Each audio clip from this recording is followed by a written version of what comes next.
And just to start off with, can you tell me a little bit about how Des Moines People's Pride got started and how it came to be last year?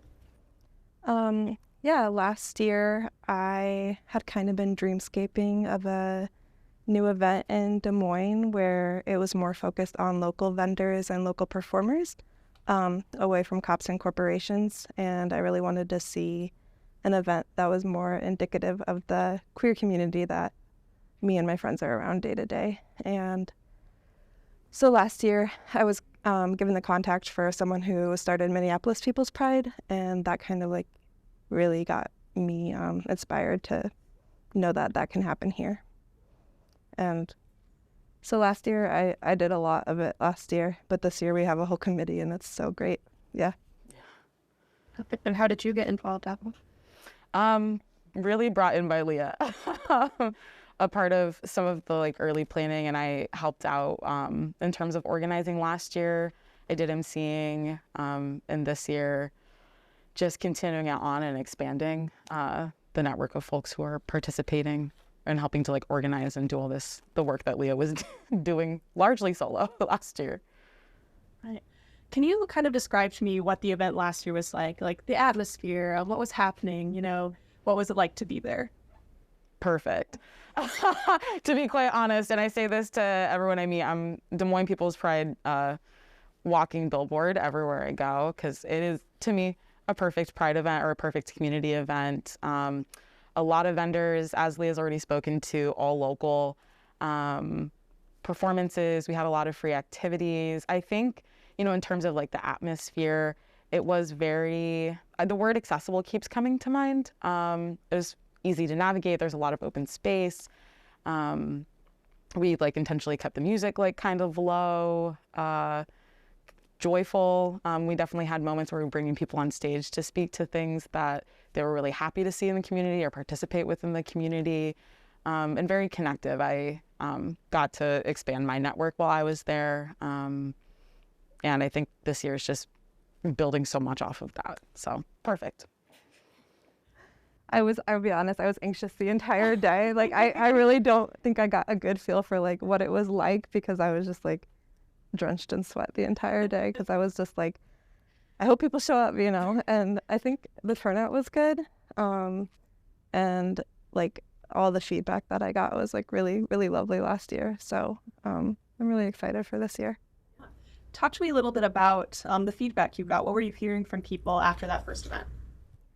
Yeah, people were like really happy that it was like a sober space and it felt like a like connective, like queer community event.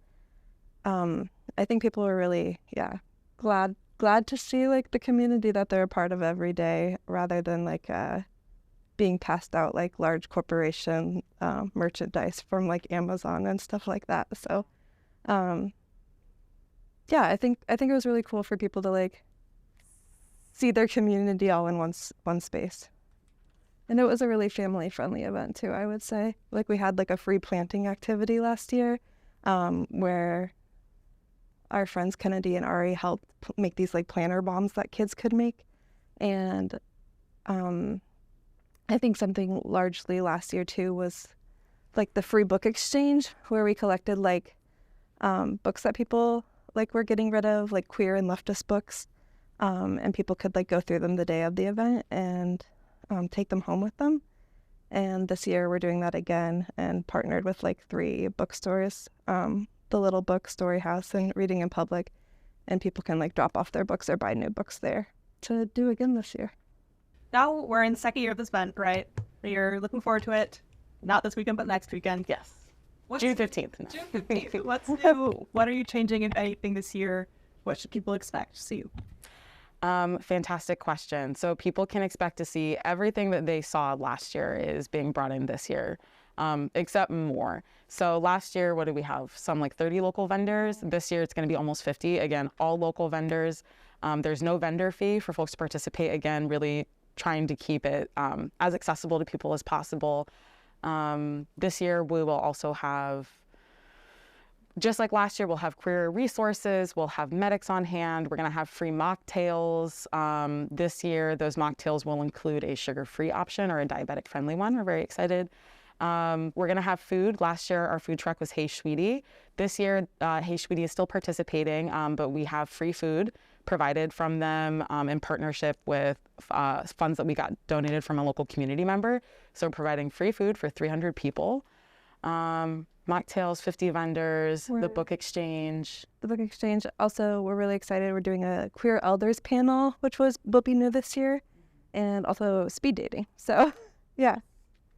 And the queer elders panel is going to be hosted by Shariah Diamonds. So we're getting some big names this year. And our speed dating event is going to be hosted by Black Heart Complex. So both local drag performers really established in the scene. Of course, we're going to have drag performances outside of them hosting those particular elements. We're going to have poets. We're going to have a lot of musical acts this year, which is really exciting. We had a couple last year. This year we have 5. I'm trying to think. I feel like we must be missing something. Free activities like lawn games.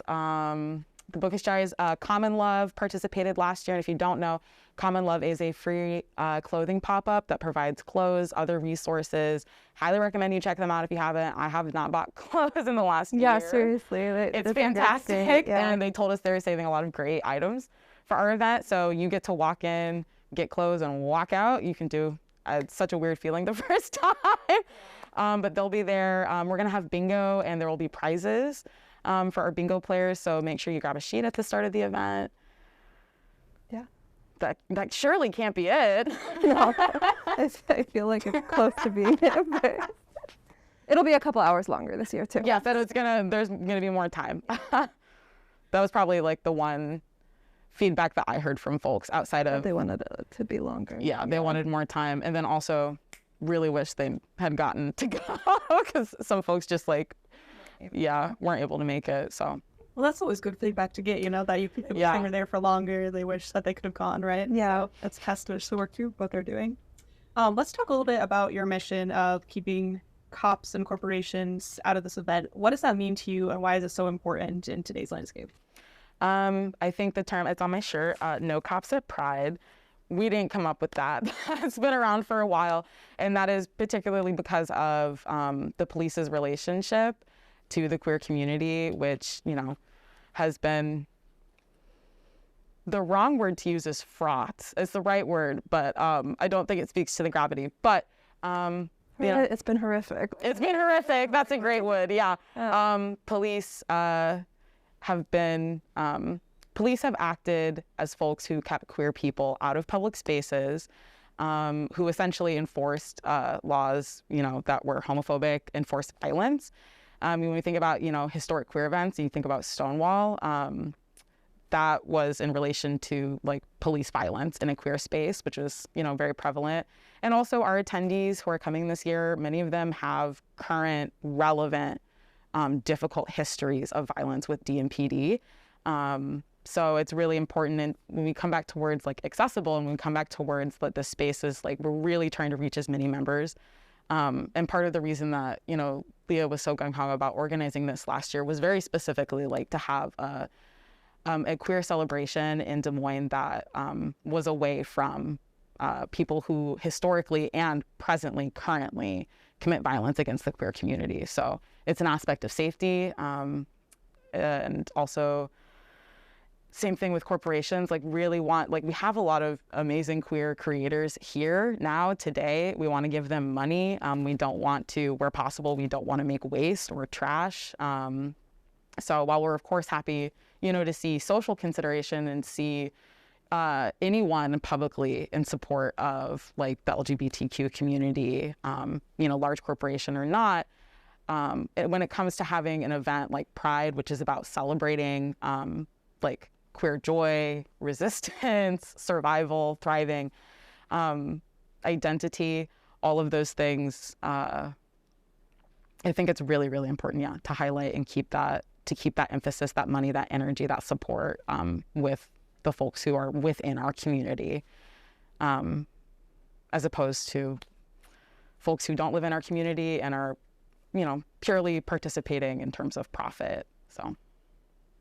You said that really, really well. Did I? I don't know about that. I was listening. Okay. So you kind of spoke to this a little bit, but how does Des Moines People's Pride compare to like let's say the Des Moines Pride Fest? Like, how are they different? Talk a little bit about like, the corporation, the police, etc. Go for it. I'm happy to speak to this. No, I mean, I think it is largely that, but I think it is also like going to be like a smaller, I think specifically sober space. We're working on a sober space. It's hard because the beer garden is right next to Waterworks. But that's really important to us to be like a more accessible space where we're going to have like a cooling center where people can like go under a tent and cool off with a fan.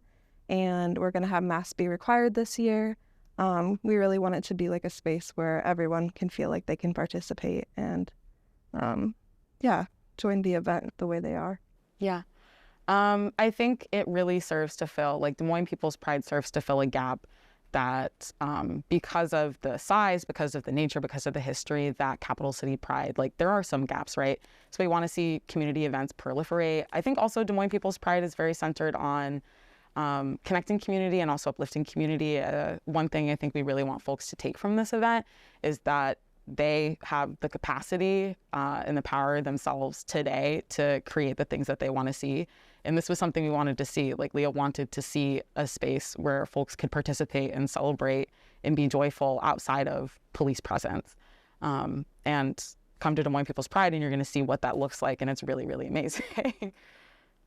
What is your hope for this year's event? Like, if you could set one goal that you hope at the end of the event would come to fruition, what do you hope for? I think I want people to like leave inspired to go out and either create things or start new events of their own. Also to connect with community. I think like community is like everything. I didn't have queer community, let alone community, like a few years ago, and it has been like life-changing. So I want people to like come to the event and see that like they can have that, and it's so beautiful. I just have to echo everything that Leah said. I hope that folks ultimately, leave feeling a sense of community. I hope they leave with new connections. I hope they leave seeing like the capacity that they have to, create what they want to see, and to like know that that's like wanted and relevant in Des Moines. So largely community and I don't know, feeling like inspired, I guess. Definitely. In a state like Iowa, where obviously we're a red state, often have attacks on queer life, queer expression, stuff like that. Why does it matter for like events like this that focus on the community, focus on the LGBTQ community? Why does it matter for those to exist? It matters that a space like this exists for so many reasons. I think the phrase coming to mind is like, for us, by us, that we keep us safe, we keep us paid, we keep us visible. I think visibility in terms of sexual identity and orientation is really, really important. And it's important that people see queer individuals who are joyous, who are well, and also that those queer individuals are connected to each other. So I think it's important because like strong communities can do all of those things. And we really want to see like a strong, interconnected, well-supported queer community in Des Moines. And I think that like exists, like we're not inventing that or doing that, but this event is just really one other platform or leg to perpetuate that, to strengthen our communities, and to uplift them. So. I think also like you were like, that phrase came up for you, but it's also like we have always been here. These events are so important because it's just like we haven't gone anywhere. We've always been here. Like there's no erasing like queer or trans people. So I find it really like valuable to show up in that way.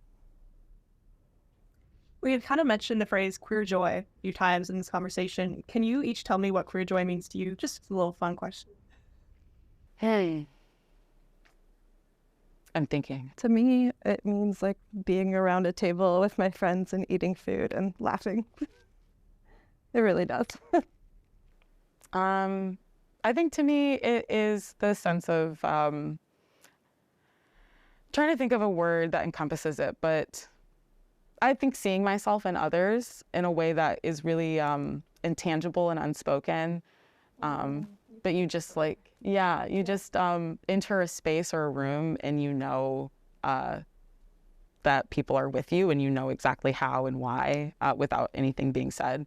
So I don't know, it keeps coming back to community, and yeah, I think really seeing myself in others and others seeing themselves in me. I don't know, final points, anything we missed? I don't know, anything is just like, this has been emphasized 1,000 times, so I'll emphasize it again, that really anything is possible in the hands of the people. This is something that is possible because of the efforts of a lot of folks, because of the dreamscaping of a handful of folks. And I don't know, there's just an endless capacity to what communities can accomplish.